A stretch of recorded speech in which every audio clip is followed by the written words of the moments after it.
कसोवाल से city TV Pakistan के नुमाइंदे खसूसी खालिद जावेद अख्तर की रिपोर्ट के मुताबिक वापडा ने मेहनत कश को एक बल्ब और पंखे का बिल बिजली 10,000 रुपए भेज दिया। मेहनत कश के होश उड़ गए। कसोवाल के रिहायशी जफर हुसैन एक गरीब मेहनत कश आदमी है जो कि 2 मरले के कमरे पर मुश्तमिल घर में रिहाइश पजीर है। एक पंखा और एक बल्ब का बिल हजारों रुपए मालियत का भेज दिया। इसका बिजली का बिल 10,2500 रुपए है। मेहनत कश ने गुफ्तगू करते हुए कहा कि मैं बिजली का बिल कहां से जमा करवाऊं, मैं अपने बच्चों को रोटी खिलाऊं या बिजली का बिल जमा करवाऊं। गरीब मेहनत कश की ज्यादा बिल भेजने पर वापडा और हुकूमत को बददुआएं। मेहनत कश जफर हुसैन ने बिल बिजली की दुरुस्तगी के लिए हकाम वाला से नोटिस लेने का मुतालबा किया है।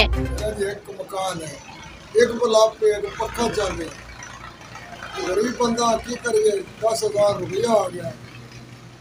गरीब बंदा केड़े पासे जाइए जिस 10,000 रुपया सी रोजी कमाइए, उधर करिए, उधर के बच्चों को पालिए।